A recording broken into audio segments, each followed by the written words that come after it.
Hola, mi nombre es Matías Ferreira, soy de la Comisión 13 y esta es la presentación de la resolución de las preguntas 3 y 4 del trabajo práctico integrador.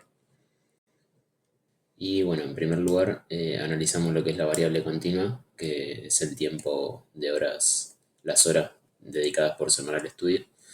Luego tenemos, al ser una variable continua, que hacer el agrupamiento con Sturges.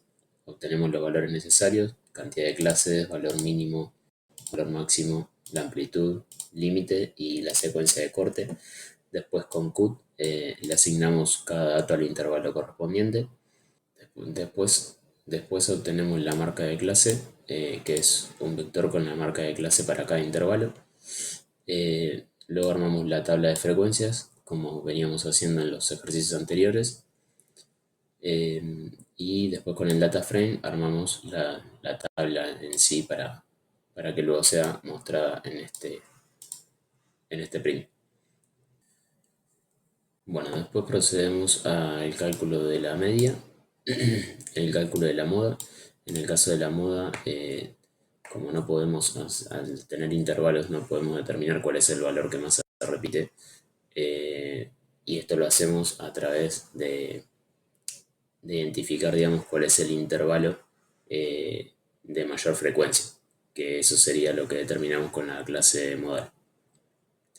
Bueno, después tenemos lo que es el cálculo de la mediana y por último la medida de dispersión, lo que sería la varianza, el desvío estándar y el coeficiente de variación. Por último, formamos lo que sería la tabla y la mostramos con un print. Bueno, después tenemos la variable categórica, que sería de acuerdo al nivel de satisfacción. Lo que hacemos acá es reemplazar para linkear, digamos, con los números que tenemos para ordenar las categorías. Después formamos una tabla de frecuencias. Luego con el data frame la armamos. Acá lo mismo, bueno, calculamos la moda, luego la mediana y los cuartiles. Después, por último, tenemos lo que son los gráficos. En cuanto a los gráficos, primero el histograma para la frecuencia absoluta, que es del tiempo de estudio. Para eso usamos la librería ggplot2. En mi caso elegí esa en lugar de rbase. Bueno, lo que hacemos acá es seleccionar primero la variable que vamos a graficar, que sería el tiempo de estudio. Luego definir los cortes, en este caso yo definí 9 porque es el número de clases que había obtenido anteriormente para esa variable. Y después el armado del histograma en sí. Por último tenemos lo que es el diagrama circular. También para eso obtenemos lo que son las frecuencias absolutas relativas.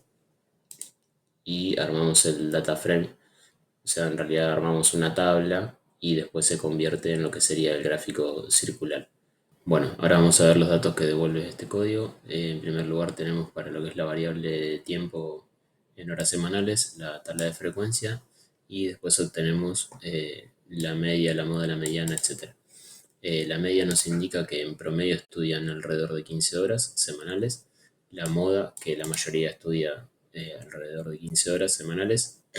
La mediana nos está mostrando que por lo menos el 50% estudia 14 horas y media semanales, el otro 50% más de esas horas. Después tenemos la varianza, que nos da la pauta de que hay una dispersión de datos considerable.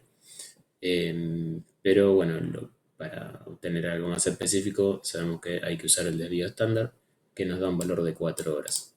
Esto significa que la mayoría estaría 12 y 19 horas, ya que este valor es respecto de la media, que está alrededor de las 15 horas.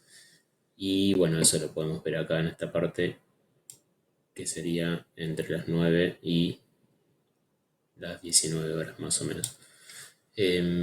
Después el coeficiente de variación nos da la pauta también de que la muestra es poco homogénea. Bueno, después tenemos lo que es el análisis de la variable categórica a nivel de satisfacción. En primer lugar obtenemos la tabla, luego la moda, que es el valor más repetido, muy satisfecho. la mediana, es decir, que al menos el 50% está muy satisfecho. Y después tenemos cuartil 1, indica que al menos el 25% de los alumnos eligen la categoría muy satisfecho. Y el cuartil 3, que indica que al menos el 75% de los alumnos se encuentran en la categoría de satisfecho o inferior. En este caso, inferior significaría muy satisfecho, porque esto me trajo algún problemita de interpretación. Después viéndolo en el gráfico no me coincidía según lo que yo interpretaba, pero claro, el nivel inferior sería muy satisfecho justamente por esta numeración que le damos acá. Bueno, y por último tenemos lo que son los gráficos, el histograma y el diagrama circular. Acá en el histograma podemos ver, como habíamos dicho anteriormente, que la mayoría de los alumnos se encuentran entre las 10 horas y las 18 horas aproximadamente, con un pico en lo que serían las 15 horas semanales. Y después tenemos en el gráfico circular que nos muestra que por lo menos un 85% está eh, satisfecho con la carrera, y también nos demuestra que la gran mayoría, o sea el 55%, está muy satisfecho. Bueno, los datos de este gráfico también los podemos corroborar con la tabla. Por ejemplo, podemos ver que este 55% coincide con el 55% que teníamos en la frecuencia relativa, y así con el resto de los porcentajes. Y bueno, también nos da la pauta de que, como habíamos dicho en los cuartiles, para el cuartil 3, por ejemplo, el 75% estaría por lo menos en el nivel satisfecho. Muchas gracias.